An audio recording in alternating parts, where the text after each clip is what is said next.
The question is actually serious because I think that right now, after Zelensky's statements, we are in a steep dive in the chances of reaching an agreement. Let's talk about this topic. Let's start right from here. Please answer this question and describe the situation around the negotiations on Ukraine. Well, if I had to choose, I would pick option number 2. If I could choose 2, I would pick number 2 and number 4. That's how I would vote. You said it right. The negotiations are in a steep dive. Zelensky gave an interview. This is the recent one with RBC Ukraine. Now, information is coming in that this was a prepared statement made on purpose. And, well, basically to speak unfavorably about Kushner, Witkoff, and Trump. An article comes out in the New York Times. Did you read about creating Donnyland? So it's kind of, like trolling. And I think it's all really planned. That's Zelensky. What he's doing now, he's provoking Trump so that Trump pulls out of the negotiations or without officially leaving, just steps aside and ignores everything, just watches. And Zelensky will come out and say, if there are any complaints, I want to look. Trump doesn't want to look. He abandoned us. I was ready to agree to everything. I was ready to meet with Putin anywhere. It's Trump who will abandon us. So let's stick with Europe. But what about Europe? What can Europe do? And most importantly, what does Europe want? That's why I think Ukraine is in a very dangerous situation right now. Of course, we've always been in a dangerous situation in recent years, but now, if we move away from the US, that's it. People need to understand this. If Ukraine moves away from the US, that's it. Explain why. Because today, right now, today and tomorrow, this is not such an obvious idea. Well, look, they seem to have approved a 90 billion euro loan and the 20th package of sanctions, but they did remove the maritime transport of Russian oil from it, so they're not that harsh after all. However, just like the previous 19 packages, let's be honest, but still, it sells very well. Look, Europe is with us. Europe is making Ukrainian missiles at its own factories, which, to be fair, aren't exactly Ukrainian anymore, but still. So right now is a period of absolute, well, I don't know, Euro optimism, which is boosting the government. In reality, all of this is empty talk. Let's start with the loans. You said 90 billion euros, of which 60 will stay in European industry. They will be producing, creating GDP in their own countries. 30 billion will be payments to us for social programs and to cover debts that have already been incurred. So in the end, it's nothing. Yes, there will also be additional payments on top of this money. And honestly, we get 2 billion a month from America. It's just that not many people know about it yet. We'll make it to the end of the year. Well, what do I mean by make it? I mean, we'll make it, Ukraine will look about the same on the map as it does today, but that's not for sure. But the situation in society will be simply catastrophic. The future of the state and the country is in question. The psychological state, the number of casualties, this relates to point 2 about the number of casualties, will be simply staggering.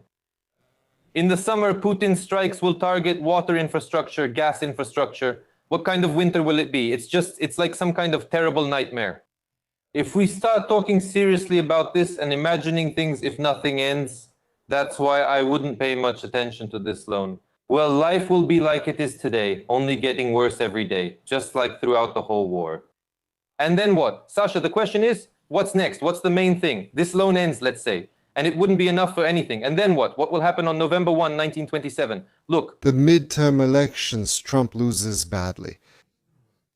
People turn away from him on the inside. He becomes a figurehead. All the decisions are made by the Democrats or, let's say other Republicans. This is also a very interesting topic within American politics.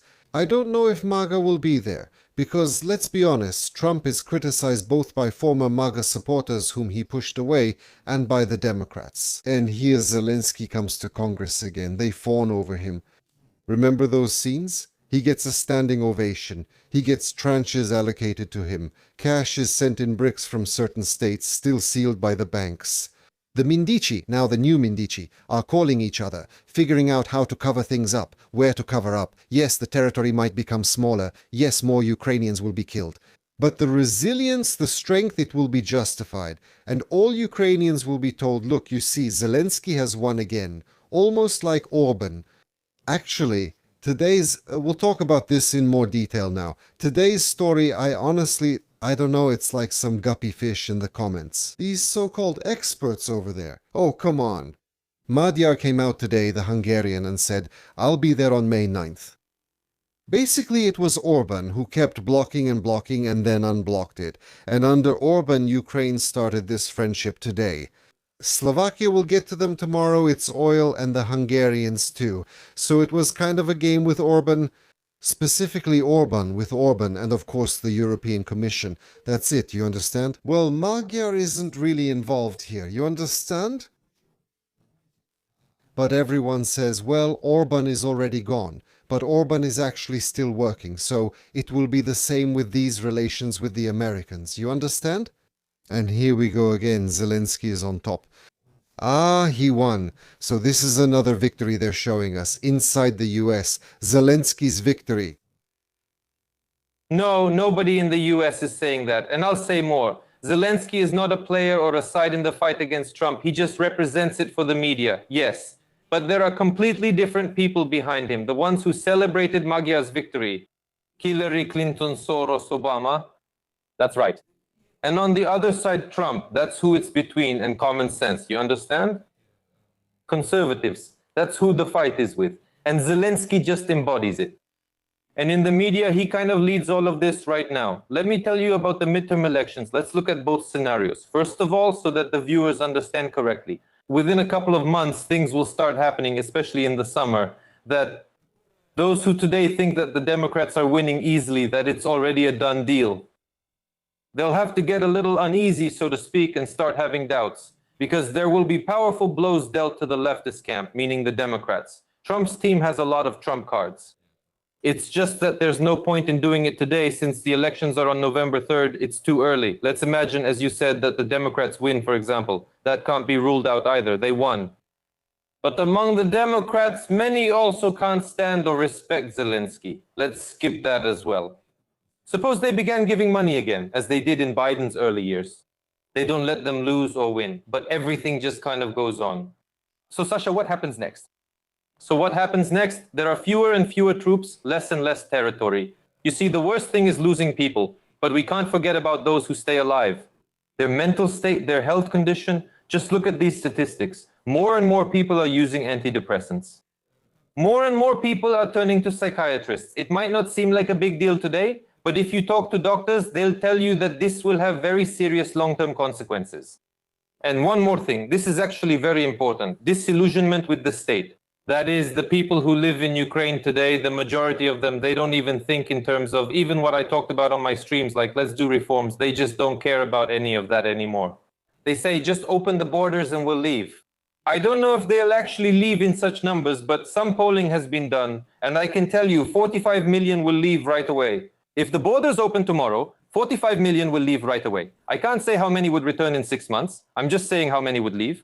And out of those who have already left, maybe only one, Yeliseevich, will come back. Well, to be honest, it's 100,000 people. 100,000 people. In general, of course, this really is a major problem when it comes to trust in the government. Right now, we see how this story is unfolding, and there are very serious aftershocks around the Yeliseevich shooter case. Did you understand why the authorities are pushing this topic, this story, like, let's all discuss the legalization of weapons together? So, it's not about why do we even need the police, or what are you actually doing, or how are you being trained, or are you being trained at all, or what condition are you in, or why aren't you going to fight, but instead helping the draft office guys, whom we'll discuss separately today, these organized criminals, who are now officially an organized crime group. Like in Odessa, there are other examples, that's all. So why aren't you going to serve in the healthy territorial defense? And when you hear gunshots, instead of grabbing your child and at least hiding behind a nearby car, you run off like antelopes. So, not this. Everyone should be discussing the legalization of firearms. And right away, these Petrovs, all sorts of Gladkeeks, these experts, these Icelanders start saying, but you criticized when a police officer shot and killed someone during an arrest. In Dnipro, by the way, you see, well, he was running away with his back turned. He wasn't threatening him in any way, so it was a shot in the back. I remember there was a big scandal back then, but now they brought it up again and twisted it. But clearly, instead of punishing this police force, getting rid of those leeches, the ones who cover up, take bribes, profit off people, and even cooperate with the military recruitment offices, they're preparing something else for us. They're getting ready to kill us instead. They're giving police more power to shoot at the first sign of trouble. But again, yes, it's all just like in American movies, like in America. If you just look at a police officer the wrong way there, spit at him, push him, or bump him with your elbow, he pulls out his gun and shoots you, and he's right because he's a police officer. That's what they want to bring us to. Or what is it, as you see it? Why the hell are they bringing up the topic of legalization and this mass push for legalizing weapons, carrying handguns, in the 5th year of the war? You mentioned American movies. I've lived in the US for 3 years and never had any issues with the police. And it's all around me and no one looks at me funny and there's nothing like that, not even close. Here they are real protectors in society, highly trained, and they look like real athletes. Everyone is fit, just like in the best movies. That's something I can say for sure. I support legalizing firearms. As a libertarian, I promote reform and favor the right to freely carry firearms. During wartime? Yes, always. During wartime? We can go into more detail if you want, but you asked why the authorities are saying this. I'll tell you. I was shocked myself because Klimenko started spreading this. If you noticed, as soon as it happened on the same day now, and I think since, you're supposed to kind of be against what, for example, I'm suggesting. And here I simply get it. First, it's just an anti-crisis tactic to discuss it now. So society feels reassured and believes it'll be allowed, so we don't need to worry. Why does the police work this way if nothing will change and nothing will happen? That's the first option. The second is they might actually pass something, but like with the land and marijuana markets, which I also welcome, but just not like that, not in the way they pass it. Because such a government discredits any good reform, any idea. They will pass it again for the chosen few, but under the guise of it being for everyone, just like with marijuana. So things like that. Do you want to discuss legalization? No. Look, take the anti-crisis measures, for example. But what's the logic behind these anti-crisis measures? I don't understand it. Well, look, it's like an appeal to society, right? Something happened, you're outraged, so now we're going to allow you to have weapons. Wait, hold on, stop, wait. The cops messed up. Well, the police, they're being criticized a lot right now. They messed up. And those guys say, it's okay, we'll let you have weapons now so you can defend yourself if someone snaps, and then we'll show up afterwards. When everyone shoots each other, we'll draw conclusions and jail whoever survives. That's how it is. Yeah, of course. What did you expect from this country?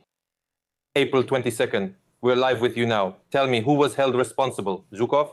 And this morning I opened Facebook. 56 posts, some no-name bloggers from some remote places, a pompous photo of Zhukov, and he's supposed to be some kind of super guy. Yes, wait, I don't mind, but someone paid for this, it's politics. Second, he submits a performative resignation, and everywhere he boasts that he's a cyborg. I'm not against it, respect, no questions, but what does this have to do with the matter? What now? Is this some kind of free pass? Or should there be professionals there? Anyway, he resigns voluntarily, and at that time I'm doing a stream saying, look, he'll be reassigned somewhere. The next day he was already appointed somewhere else to another position. Klimenko is still there, and I suggest we direct all the criticism toward Klimenko. In any more or less decent country, the Minister of Internal Affairs would resign in such situations. And they resign for less than that, Sasha, in normal countries. This one is clinging to his position, sitting there, these cops, these two little cops, the nonsense they started spouting in court. I'm not even a police officer. What's going on in this country? So they didn't protect us from outside threats, and they can't handle internal issues either. While a Russian sabotage group could be causing chaos in Kiev, nothing is working. They're released on bail, $6,000 for one, $6,000 for the other. Yes, they were released today, yes. Yes, how will the trial go? Well, it will drag on for 3, 4, 5 years, and we'll already forget about it, just like in all the previous cases. And who ended up being held responsible? And people died. Was the child injured? By the way, his fate is still unknown. He's an orphan. What will happen to him? In an orphanage? No. If he survives, he'll be in intensive care. What do you mean if he survives? God willing, he'll survive, of course. Well, even if he survives, he'll be an orphan, you understand? That's it. Of course, his mom and dad were shot. And the information is he was protected by the janitor, some guy named Uncle Sasha. So it turns out the janitor, Uncle Sasha, acted more responsibly. He gave his life for the child while the police were running away. There you have it. They basically admitted it. That's not professional at all. You understand what the issue is, Dennis. What issue immediately comes up? The chief of the national police comes out, the main one, and says in Aigos, I saw it. He says, salary, it's not about the salary. And then he starts crying. As of today, the patrol police are understaffed by about 25%. You want to turn it off, right? Yes. In Kiev, it's even higher. We're not competitive at all today with other law enforcement agencies compared with the State Bureau of Investigation, the National Police of Ukraine, and the Security Service of Ukraine. We have a large team. We were the largest law enforcement agency at that time. More than 100,000 police officers. We have the largest funding and the biggest budget burden, but this issue remains unresolved. Despite some draft laws and proposals, we keep raising the issue. Because, of course, it's not just about having a good argument, but people are looking for something better. The salary is $27,000 while a store security guard gets $30,000. You can see these are slightly different things. So here he brings up two things, two stories. The first is about the lack of staff. Actually, there's this Dudina, the police officer whom we've seen. The whole country, the whole world saw the footage from those body cameras. When her superior was there and she was kind of helping, she's a woman and he's a man, that was the crew. He gives her the tablet, tells her to go get the first aid kit, and she quietly walks over there. She wasn't really in a hurry or anything. Everyone saw those recordings. Well, she was just walking quickly, that's all. Nobody was running or anything like that. They could see that people were bleeding and lying there. All right, they say we didn't see the shooter, but still. She said in Kiev, understaffing is 60%. And I'm sitting at headquarters, well, like you said, and I have to patrol there on Memorial Days. With reinforced squads, we go there, making sure no one puts candy on the graves at the cemetery. Like, you know, some petals or some kind of mines. But in Igovsky they tell us, look, their salary is 27,000 and supermarket security guards get 30,000. What do you expect from them? Of course, no one wants to join us. It's a burden on the budget. Here, these really big problems with the police come to light, you see. Listen, this is actually a serious situation, I want to tell you. Really, how is the state supposed to go on? Does the police need more again? Money? Does the police need more again? Authority? Do we have to deal with the police again? Because wait, how did you end up living like this?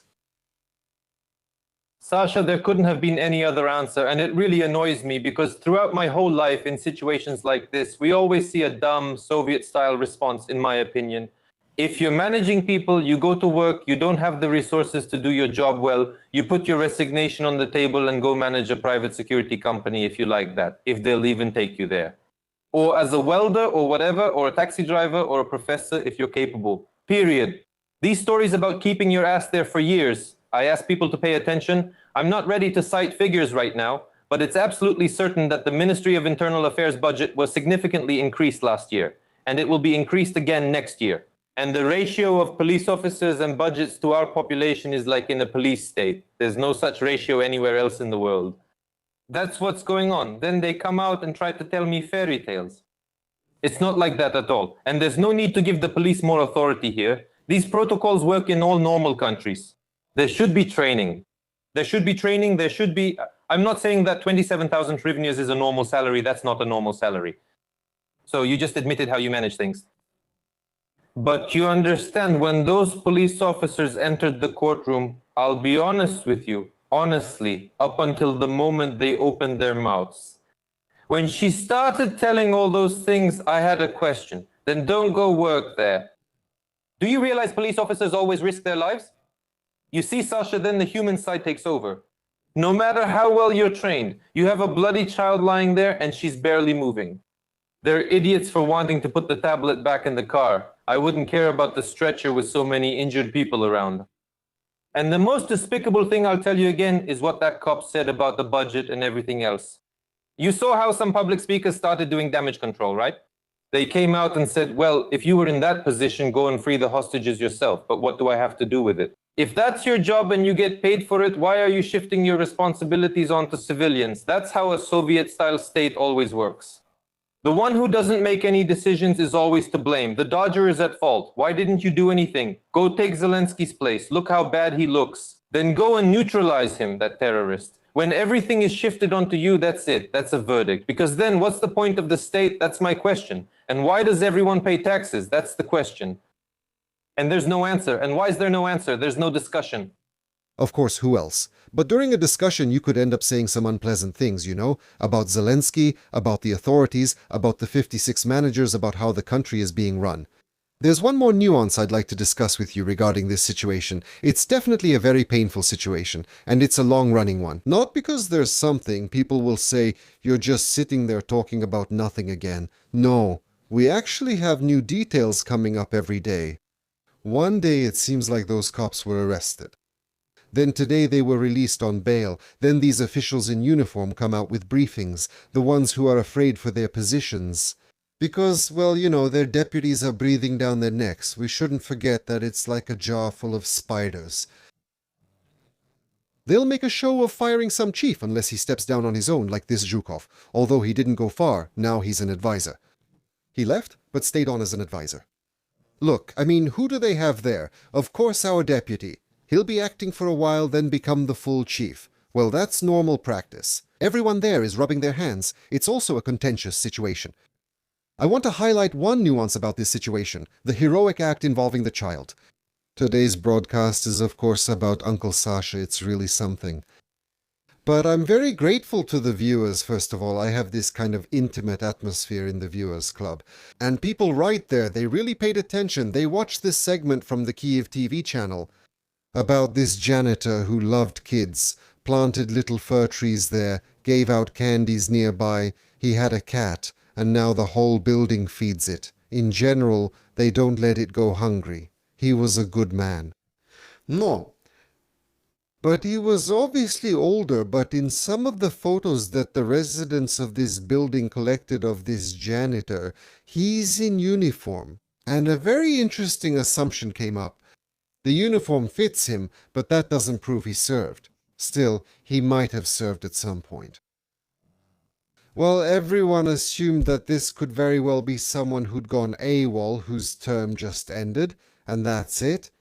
A very interesting nuance, a very interesting observation. Yes, he was kind. Yes, he quietly worked there, lived in that Kibitka copter, and he was very happy that he was keeping this whole thing going. So once again, we are kind of faced with the reality of manipulation. This same Klimenko says, well, everyone remembers the interview on Radio Svoboda where he says, no, fighting is a different profession. And here they are not trained. And today he says, after this incident, that every cop should serve at the front or in frontline areas. What kind of statement is that? That's absolute nonsense. I'm not suggesting that cops should serve at the front before starting work. The academy should be doing its job. Everything should work differently. But if we're digging this deep, let's look at how it all started, how it was told to us. At first, who did they make this killer out to be? Some kind of Russian military guy. Then, oh, sorry, they themselves spread that. Then, oh, sorry, that's not true. Why did they spread that? So fish and hamsters remember the first thing they hear. He's from Russia. That means that's it. It's an instant verdict. Next. I found a thread where the neighbors wrote about this guy, that he was extremely aggressive and conflicted with everyone. In order to dispute this, since right away, I'll explain what this led to, they immediately find an old lady who says, oh, he was such a respectable man, so friendly. And still, later on, you can't get away from it. It turns out it all happened because of a personal dispute. He threatened, he shot at his neighbor, he had conflicts before, and all of it really happened. And he had a criminal case for assault back in 2023. I mean, this guy should have been in jail a long time ago. But the system did nothing. The people, the neighbors who suffered because of him, were completely unprotected. And by law, they couldn't do anything. Well, except maybe take him out themselves and end up in jail. That's how our system works. The police did nothing. This cop says today, they found videos on his phone. He used to walk around calling himself a general of the Russian army. So that's it. Oh, well, if that's the case, then basically everything makes sense now. This is complete idiocy. It's total absurdity. And I agree with you on that. Moreover, even if Klimenko resigns today, the next minister will be exactly the same. I understand that perfectly well. I tell people this. It's a matter of the system which needs to be changed. This system will always choose people like itself and reject anyone who thinks differently or wants to act. That's why it's complete unprofessionalism. And it can't be any other way in a country like this, unfortunately. And it's always been like that. It's very interesting that yesterday everyone started, actually, it all gets drowned out. It all gets interrupted. This morning they even wrote that they raided Kimprom on the criminal groups that shared their profits with the authorities, that deal with all sorts of illegal substances, that have influence, call centers, and so on. Even the system snapped back at them. Even with those they cooperated with, let's say. Today there are searches, some arrests. They said there's some Russian, a Mexican, he has a nickname, he's overseeing all this from abroad, but we even stop them. Yesterday I saw only 2 news stories. Today there are 2 more news stories about some guys being caught with pistols and automatic weapons. And all of this vividly shows that we are working. No one discusses the consequences, because really, what are they? But if you think about it, well, again, someone will buy their way out. Someone else, well, they need to show they've landed a catch. They need to say that, because the system really got scared, because people are saying, guys, why do we need you? Who are you really? The child is lying there, the father is killed, the mother, and you are running away. And now they're showing these heart-wrenching videos how the police are detaining everyone, and that the police, our police, are protecting us. But what's interesting is that yesterday the district officer in the notification group of the Territorial Recruitment Center, that is the COP, was also detained in Odessa. There were 2 vans, there's a lot of stuff. Now there are a few more details. They demanded $50,000. They were being watched. They were tracking those who had exemptions, those who had some reason not to serve. They were pressured physically, even physically assaulted, and money was demanded from them. That was the whole business. I haven't seen Sersky talk about the military enlistment offices. There was a recent interview, and even there, he spoke in a way that was very, well, uncharacteristic for him. And just yesterday, Sersky removed the Odessa Regional Military Commissar and also removed the district one there. Well, how did he remove them? He suspended them. Yes, suspended them. So the public reaction is huge. Basically, the cops, together with the military enlistment office guys, it's an organized crime group that's directly involved in the robbery. Well, bandits in the 90s, bandits, they came, started shaking you down, came and said, come on, pay up, it's robbery, highway robbers. Today, this information arrived. Let's keep it brief.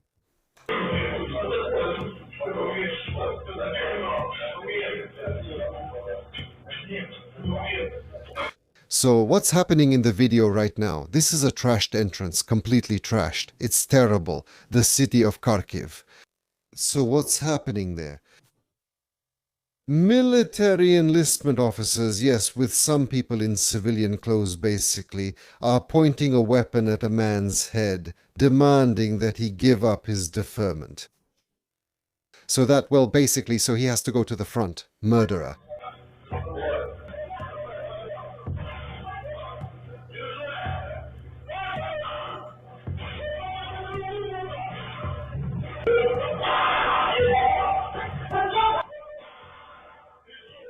One of the district territorial centers.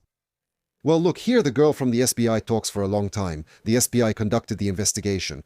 The point is clear. Yes, they were all detained, they were caught there, and then they are also heroically apprehended further on. But do you understand what kind of absolute hell Kharkiv has become? People come, break into your home, kick down your door, put a weapon to your head, just to make you give up your deferment, which is rightfully yours. That's how they work, just to hit their quota. Even in this shabby stairwell, all they care about is meeting their quota. And in the neighborhood of some new residential complex, somewhere with nice cars in the parking lot, they're interested in making some money. Don't you think this system has already surpassed the state? It's something bigger now. I didn't just bring up the 90s for nothing, when gangsters could decide everything. And the cops were just errand boys. Now it's even harder than the 90s because everything happens legally. At least before, gangsters were just gangsters, but now it's all happening under color of law. Yeah. And as for how to describe it, I'm not surprised at all. I'm not surprised in the slightest. This is the system that Zelensky created, this banditry, these death squads. About the arrest in Odessa, it was the SBU officers who stopped that minibus right on the road. I want to tell you, I commented on this on some show yesterday as a guest. I want to tell you, a 16-year-old child was killed in Odessa. And there was a lot more, but nobody touched anyone. I think they just messed with the wrong person. Somehow someone helped there. They messed with the wrong person and were made an example of. But you realize that's 0.0001% of everything that's happening in Ukraine today. This banditry happens every day, and citizens live with all of this. And Zelensky comes out and says, everything is great here. Let's keep fighting for years. And any official will tell you, no, everything is just fine here. And I've been shouting here for years that this is a disaster for the fourth year. Well, this has been happening for 3 years, 3 years. There's only one option here. We need to end the war and build the state from scratch. Look, there's another point here, by the way, a very important one, the one we started with, Zelensky's position. Why don't they see this in the West? By the way, they say that even Amnesty International said somewhere today that it's wrong to do this. I think even Deutsche Welle wrote about it. That's how it was described to me today. But which West? Europe? Well, look, you're there. You live in America from the American point of view. If, for example, from the European point of view, they are the main donors now. So we're told that we need to pay taxes to Ukraine, we need to open production, we need to support, we basically need to help, assemble drones, give them to Zelensky, those people over there, we really need to sort this out. And those guys who are now in Europe, in all sorts of job centers, you know what I mean, right? They're getting assistance, and if they cross the border illegally, they need to be sent back. It's a matter of justice, you understand? And in general, they say European politicians want to fight for another 2 or 3 years. And right away, citizens start questioning their own politicians. They say, guys, what's actually going on? So it turns out we're giving money for this and that, so that someone puts a gun to your head and forces you to give up your legal rights, like a deferment, for example, like that man in Kharkiv. Do you mean a European citizen or one of ours? Yes, a European one, you see. Here, the European citizen was frightened by the threat of war with Russia. This is all very carefully planned. How do you distract the European now? Putin is at the doorstep. That's why everything is so bad for us. Trump, that crazy guy, came to power in America, so grit your teeth and don't demand anything. They start pushing censorship in many European countries, and that's how it all happens. Why aren't they paying attention? Because the same media, which mainly broadcast in both America and Europe, all the media are controlled by the globalists. They deliberately withhold information.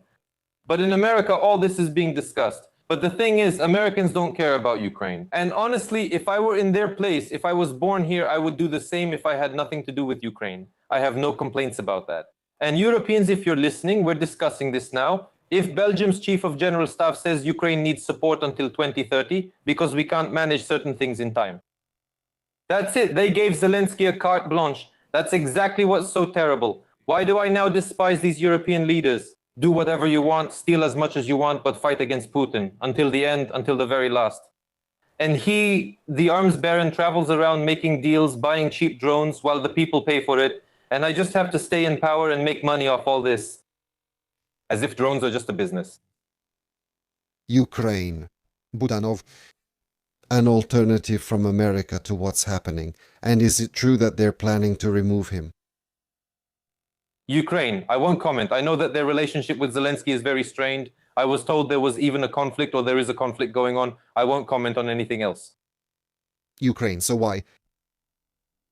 Well, because those are just different people's guesses. No, well, you see, again, they tell us that all these horrors of the recruitment centers are an information psychological operation spread by Russians using artificial intelligence. They tell us that, well, those conflicts are just isolated incidents. They tell us that it's all fake. They say it's Kremlin agents, some strange infiltrators talking about it. And then suddenly you realize, oh, and we messed up, and here in Kharkiv, and somewhere else here too. But the state machine, the SBI and the SBU, you just brushed it off like, well, yeah, they just got the wrong person, that's all. And first of all, people who have $50,000, that's really something in any city. So apparently there are connections, somehow, and that's why the SBU guys protected him, but they don't protect others. I agree with you. However, look, this is Odessa, this is Kharkiv. Someone is apparently pushing this full-scale leak campaign against the draft offices. Or is it not happening? Maybe we just want to believe that now everyone will go after the draft offices, they'll dress them up in nice uniforms, put them in an office, and Fedorov will crack down on everyone through digital means. That's a quite likely scenario. I don't rule either one out. I absolutely agree with that. According to my information, the work on the so-called reform of the draft offices is almost finished. Here's how the person was described to me. I'm just sharing the information, not claiming it's true.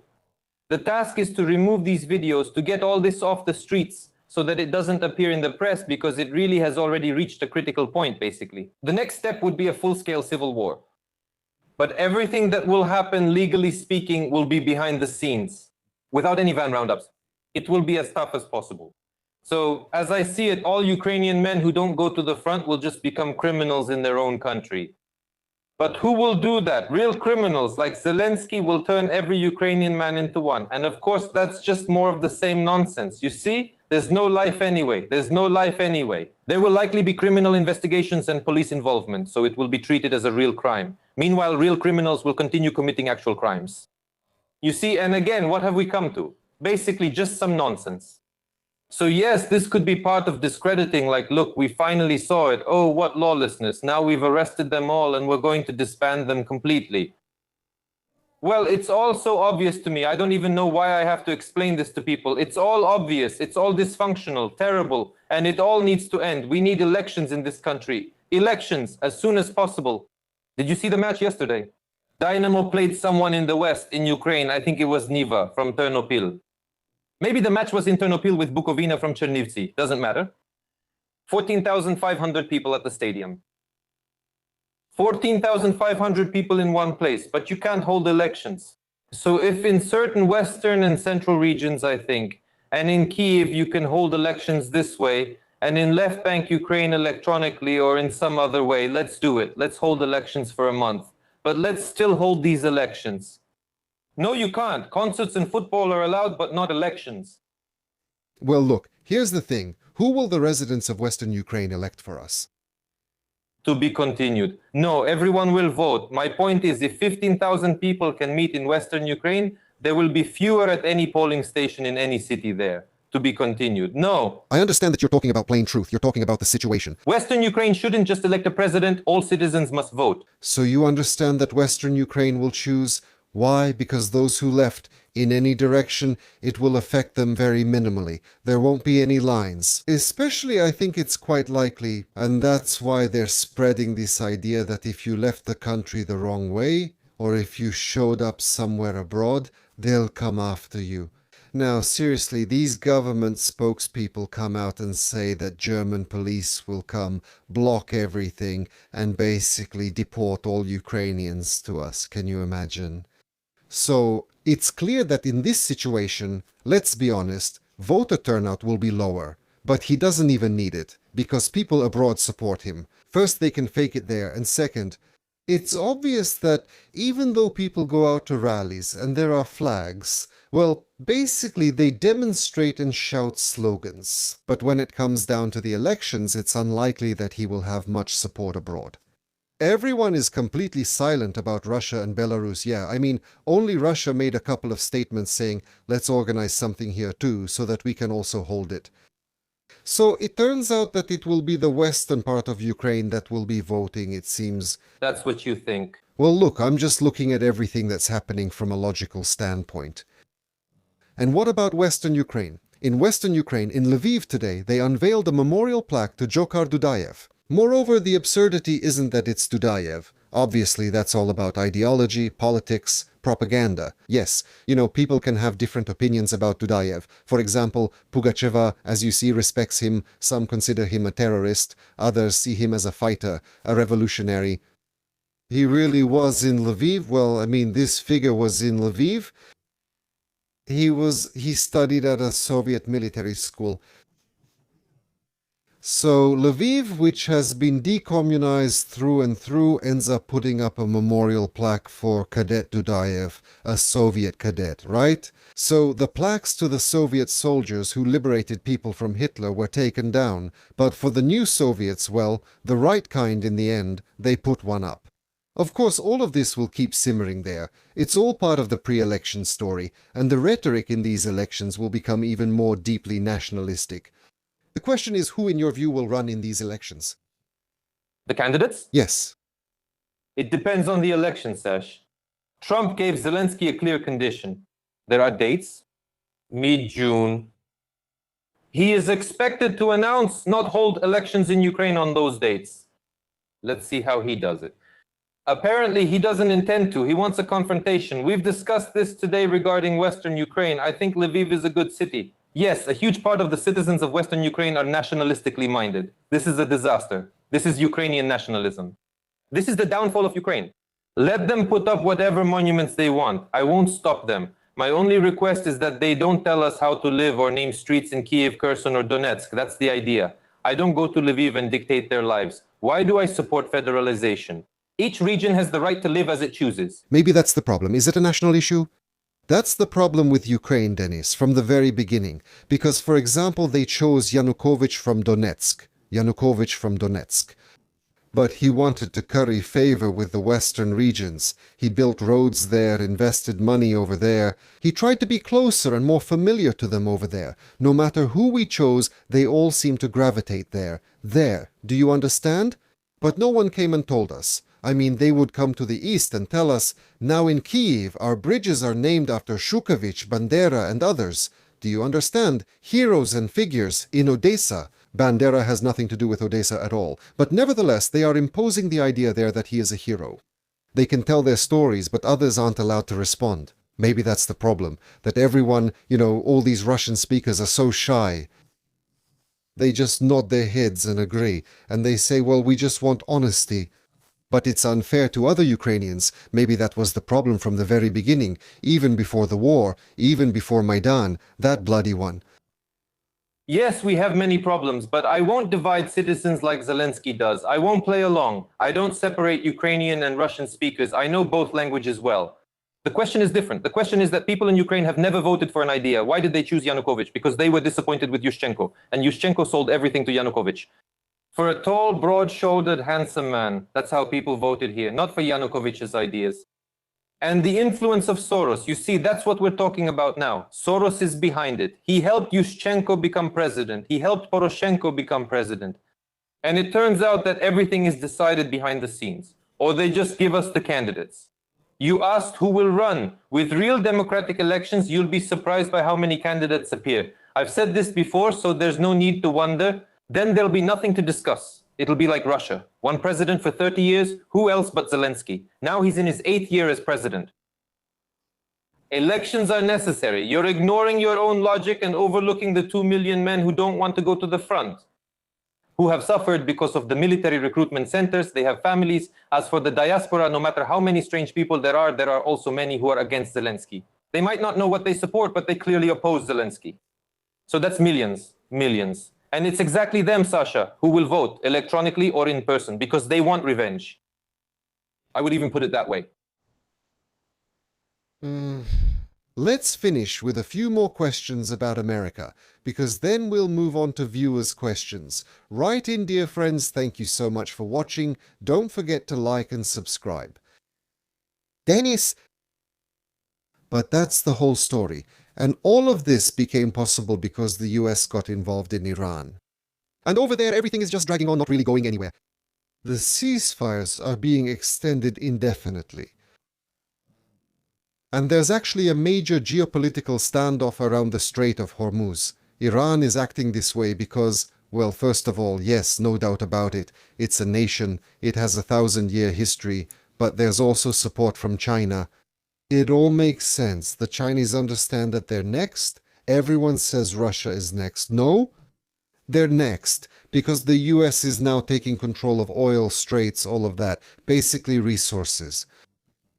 And hypothetically, if Trump manages to trade a destroyed base in the Middle East and angry Arabs, because why would they want your bases for direct control?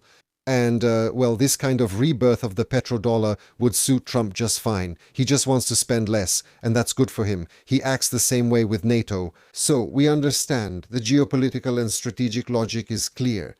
America is preparing for a confrontation with China. Moreover, it has already partially unfolded right now around Iran. But there's another point that concerns me. Why does Zelensky get away with everything?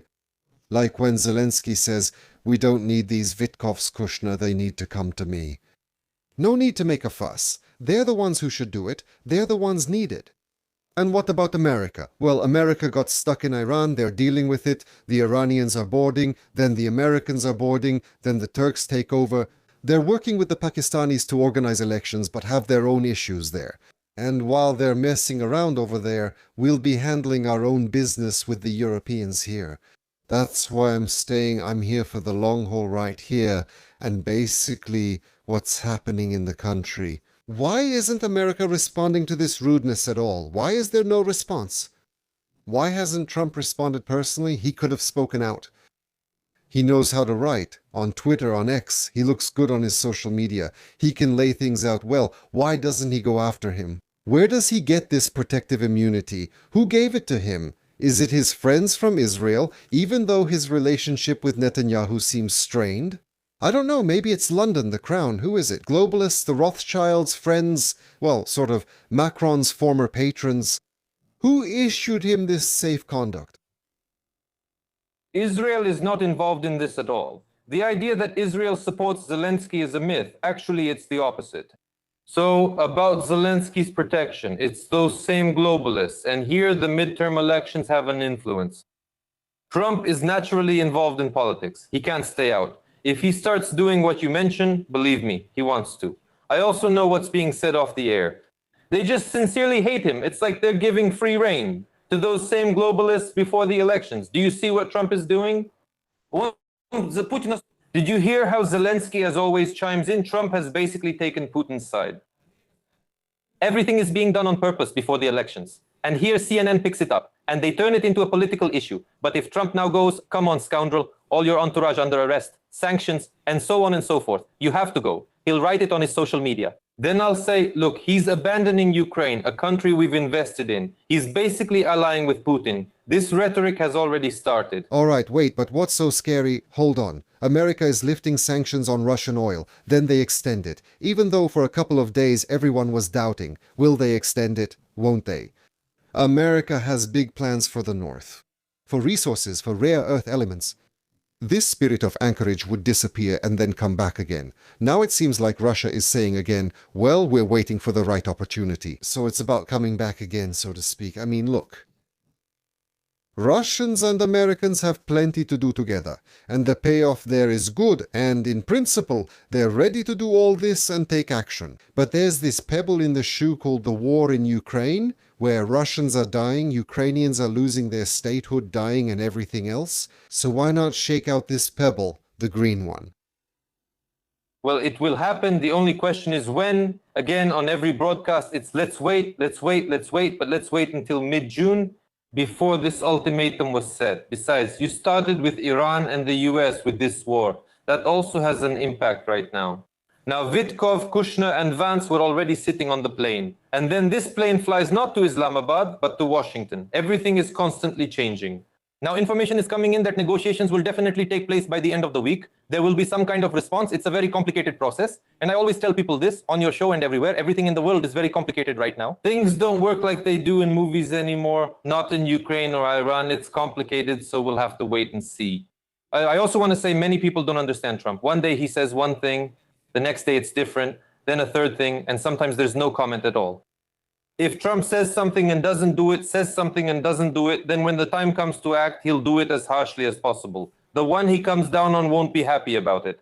The one who gets dealt with quickly is lucky. They won't get hit too hard. But with Zelensky, it's building up and building up. Right now in America, the topic of Trump's impeachment, where Zelensky is involved, is being talked about a lot. And the arrests will start. And when the arrests begin, people will start making deals. And when people start making deals, they expose the whole chain. And they'll get to everyone they need to. Besides that, there are corruption investigations and criminal cases about corruption in Ukraine going on in America. Huge amounts of money are involved. But this isn't being made very public right now. About USAID, about those 600 million, or rather the 200 million that were allocated for green energy and solar panels, and then were redirected to Biden's election campaign. All of this was done with Zelensky's consent. And Trump Jr. specifically mentioned Zelensky's name. I showed this on my stream. In Ukraine, they don't cover or show this at all. And here, everything is very serious. And when the decision is made to withdraw, I don't envy Zelensky. But the funniest thing about all this is that those guys standing next to him probably don't understand. They'll be the first to be thrown under the bus. Zelensky has head of state immunity, no matter how you view it.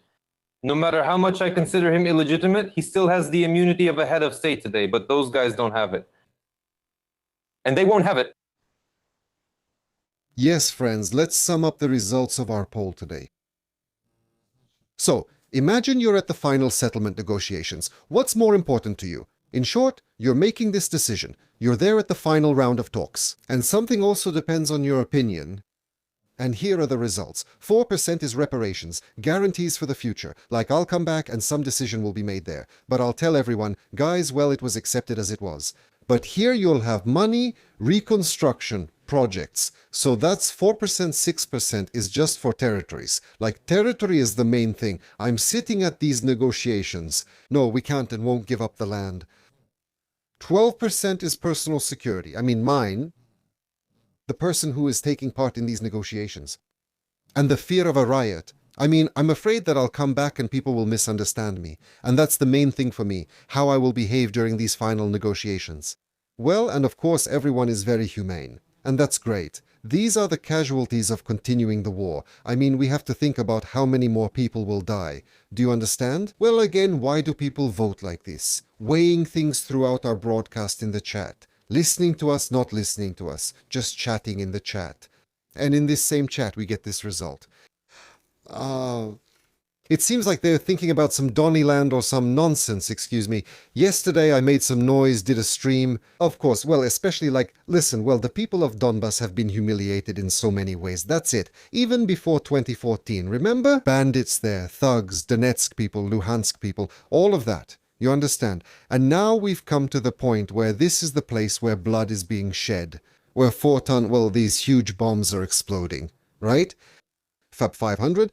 Those ones, terrible. They tell us this will be Donny Land. Who even suggested this? Why? Why do they have Donny Lands and such on their minds instead of the lives of people that could be lost in the future? Well, if people actually played some role, then the idea of Donny Lands wouldn't even exist. Well, if this Donny Land had really been proposed there before, it was in a completely different format. Like I said, now they're just doing it as trolling. They said that someone used ChatGPT to make the coat of arms and flag of Donny Land. I mean, some people are just getting ridiculous. I can tell you Trump is picking up on all of this, but what are we going to discuss now? Do you think Zelensky needs people, or does someone think so? It's obvious to everyone. It's obvious to everyone. Yeah. Yes, friends, let's move on to your questions. Please write them. So, these are the questions we have for you today from the Viewers Club. Anna is asking Dennis a question. You said to start Ukraine from scratch after the war. What do you mean by that? What does zero mean? The constitution? A change in the form of government? Lustration? Technically? Legally? How do you understand zero? And could you please give us a hint as to how the Republicans can avoid failure? Just a hint. I'm also supporting them, writes Anna. But their current situation is seriously discouraging. I clarified about the impeachment cases, USAID, all of that will be leaked since it was all organized by the Democrats. And there will be evidence, there will be trials, there will be arrests now, and this will really undermine the message to US citizens, and US citizens can think for themselves. They will simply be shown the facts of specific corruption and behavior that is not at all American, so to speak. And rather, it's the behavior of the opponent in America that tends to lean towards such things. That's what will happen. What was the first question again? About the zero option, right? What is the zero option? Well, first of all, a change of the constitution. Secondly, reforms. Well, I've already said all this. A neoliberal libertarian economy, complete privatization, minimal state. A drastic reduction of the state apparatus and government spending. Unprecedented freedoms must be provided. This is the zero option. It's a new life philosophy. Focus on yourself, not on finding enemies. Subtitles. Okay, let's go. Communities. What's here, Alexander? Today is the birthday of the great Lenin, who created Ukraine. Let's remember, was it a historical mistake to join Novorossiya to it, bringing in third-rate people? And was it a mistake by Stalin, who joined first-rate people to Ukraine? How is this interpreted in Ukraine nowadays? What does Denis think about this? Andrei is asking you this question. If someone calls Ukrainians third-rate people, I can only correct him. No. It's not about Ukrainians here. As I understand it, it's an allusion to materials. Remember, there was first, second, and third-rate Ukrainians. They divided them up politically back then. That's what we're talking about. Because subscribers are discussing it now, I can see it, both in the chat and in the comments throughout the day. This story, how Ukrainians were once divided, and Russian speakers are supposed to bow down and learn the language while mangling it. That is, to please this main ideology, which was formed long before the war. So here I understood what Andrei is writing about. So Lenin is a scoundrel, an enemy. That's the first thing. Second, there's no need to get into these historical moments. History should be dealt with by historians. And we should think about what we need to do now and in the future. That's what I'm doing. And people who don't need solutions start digging into history, thinking they're better than someone else. That's not for me. Denis, your namesake, good afternoon. When will courts and judges start making decisions without a phone call? As in your family's case and other cases of political persecution. Thank you. When judicial reform is carried out in Ukraine, when Ukraine switches to common law and there is an independent court like in the US, then there will be no more phone justice. For now, you can change your last name as often as you like. In this system, it will always be that way. Lena Vostroilova, in your opinion, where will the economic collapse come first? Russia, Germany, or France? Not to mention the obvious decline of the world's hegemon, the USA. The obvious decline of the world's hegemon, the USA, with a GDP of $31 trillion. In Russia, it's 2.5, that's your hegemon. And a GDP growth of 1.5% equals the entire GDP of Turkey in a year, with the US economy growing, just for the record, regarding Europe. The economic situation there is bad, but I'm not even raising the question of bankruptcy. That's just the wrong question. No one is going to go bankrupt. No one is going to go bankrupt. Neither Russia nor the EU. Especially not the US. Only Ukraine. Ukraine is already bankrupt. I'm telling you, everyone has benefited except Ukraine from what's happening. Alexei, good afternoon. Alexander Denis. Question. Iran is one thing, but is Zelensky on schedule or already... Zelensky is on schedule. Иран Ираном, Зеленский по расписанию или уже не... For Trump. What do you think? Does he have it on his schedule? Yes, he does. On the menu, though not on the schedule. It's listed apparently just for dessert. After the first and second courses, they chose it for dessert.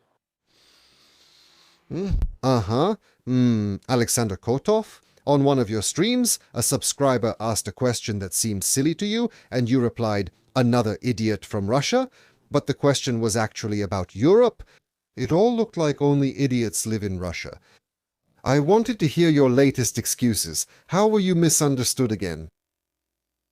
No, he interpreted something in his own way. The question isn't that he retold or repeated it. Yes, we don't know the story. We just know that Denis is harsh on his broadcasts, but those are his broadcasts, yes. Harsh on his broadcasts. That's the plain truth, because I'm doing a specific job, not just showing off or trying to please people. I don't think all Russian citizens are idiots. So, that's an interesting question in the chat. Let's dive into it. Will they choose Orban instead of Ursula? Well, that's a possible scenario, but a very complicated one. And the elections for the head of the European Commission are in 2029 unless Ursula gets caught up in a corruption scandal and is replaced early. The worst thing about all this is that it's wrong. If the European Union is a democracy, then the head of the European Commission should be elected by all EU citizens in an election. That's how it should be. That's the key point. So that means... Do you have any information on when Ukrainians will start being extradited from Europe, Denis? A user is asking. I don't believe in any kind of extradition because despite all the problems, Europe still has a proper court system. It might be possible to do this on a case-by-case basis, but it won't work on a mass scale. What do I believe in, and what will definitely happen? Many countries that Zelensky is especially close to and will make deals with will not extend temporary asylum for men of conscription age. At minimum, those on welfare or not paying taxes. But I think it will affect everyone since they won't extend it. It's just that you will have to leave on your own. That's how it's going to be. Or stay here illegally. Why does Akhmetov need an apartment in Monaco? A record-breaking one, by the way. Its real estate value is 550 million euros. In short, more than €500 million. Yes. I mean, I don't usually count other people's money. Akhmetov is a private citizen and can buy what he wants. He's not an official. Here's the thing. I was just thinking, Akhmetov is turning 60 this year after all. And maybe he just decided to be done with Ukraine and change his tax residency. Tax residency in Monaco means no taxes. That's why he's meeting these requirements to become a tax resident. That's just what I think. Because from an ethical point of view, it doesn't look very good in the middle of a war. Well, that's how it is. I wouldn't buy it. But he has every right to. I'm definitely not judging. Well, look here. In the world, deal. Well, in real estate, in the world. So, who do we have there? Elon Musk is probably the top one. Bezos, Musk, well, the richest people, right? I mean, with capital, with assets. They don't buy this crap for themselves. You see? And the poorest dying country in the world won't have it at all. Well, you could say the world in general too. Because if you look at the consolidated analysis, if you rely only on resources, obviously internal Ukrainian ones, where we've lost a third of the population, where GDP doesn't exist, where we are just, well, like a battlefield, barely surviving. And from there, a Ukrainian buys the most expensive things in the world. But this does raise some obvious questions. Look, I understand what your position is. Maybe let them buy it. So, like, there's no need to interfere. That's all clear and fine. But it's just not the right time. You understand? Not the right time. And it's like standing on the ashes when all those children, all the fire victims are wandering around. Standing there eating black or red caviar with a spoon. I once said about ethics that I wouldn't buy it now. Maybe he doesn't care. The situation is that English-speaking exes or others started paying, and today they've really caught on. Look, we give money there, and then someone buys an apartment for $500 million. This is getting a lot of attention, and I don't know how Akhmetov's PR people didn't take this into account. That's what I'm saying. I think he lost his temper, said to hell with Zelensky, and now plans to change his tax residency for his 60th birthday. There's no other explanation. Musk is an ascetic who lives for ideas, technology, and the future. Bezos, he actually just moved to Florida to pay less taxes. He also bought a cool house, but of course not for that kind of money, not even close. Question. In the event of a ground operation by the US and Israel in Iran, will Yeliseevich promote the idea of depriving the US and Israel of the right to participate in international competitions for violating the Olympic Charter? After all, they are all members of the IOC. No, he won't, because it's about disarming a terrorist country. Not some attack on poor Ukraine for no apparent reason. Yes, unfortunately, it's clear why. So the question is, do you believe that whoever wins the elections in Ukraine will be able to restore sovereignty? And how? Does it only happen through a Maidan? Stellar is asking. We can't say that. So Dennis, how will the war end and what happens after? Can things be restored? It depends on who the president is and whether they want or are able to do it. If he fights against the deep state, then he will be able to. What kind of deep state? The Ukrainian deep state. Well, here's a simple example for you. Zelensky. We've already talked about this. The deep state is these Soros NGOs. They finance the media, some intelligence agencies. That's the story. For example, one of their main figures is Sternenko. Whenever Zelensky mentions compromise, Sternenko responds that they won't accept it and will overthrow the government. This is the mouthpiece of Ukraine's deep state. Sternenko is just more aggressive. There's another type, Prytula. They're all mouthpieces of this deep state. Uh-huh. The people behind him are not public figures. Why does Trump think that Biden started the war in Ukraine, even though he was the one who began the first arms supplies to Ukraine, imposed the first sanctions, and so on? Maybe he actually did start the war, started sponsoring Ukraine? The one who actually started the war is the one who either launched a missile or went to war, who set foot on foreign territory. That's who started the war. Biden definitely approved this war. Is it true that Yeliseevich works for MI6? I live in the United States. Let's involve all the intelligence agencies now. And now it's Britain. Let's bring in the CIA, Mossad. You can come up with a lot more. You know, Like Gordon. I always remember him in such cases. The guest sits there. Do you work for the FSB? No, that's not true. Next question. next question, yes, it's not true. Did you hear that? That's it, it's not true. So is Balashov alive? Oh God, here we go. By the way, yeah, listen, that's an interesting question. No, the question is clear. It's interesting this topic comes up, Dennis. What would you say now with some time having passed? Remember, we also discussed this absurdity when people say he supposedly faked his own death. No, you remember it was that crazy guy who started it, an acquaintance, so to speak. You know who I'm talking about. He was the one who started it. No, well, it's terrible what happened. And many people are still mourning, and for obvious reasons. Is there a grave for Balashov? Do you know its location or details? You have the information there. I don't communicate with the family and don't want to comment. Even what I know, the family should answer those questions. I see. Igor, why not change the ballots to have two checkboxes, like don't like, and choose candidates based on a balance of opinions, not just the crowd? Like don't like... People don't want to solve problems. They just distract themselves and waste time on nonsense.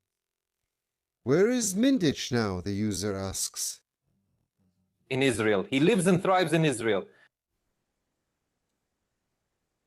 Why not? Yeah, they won't extradite him from there because it's Israel, unlike other countries, actually. So that means...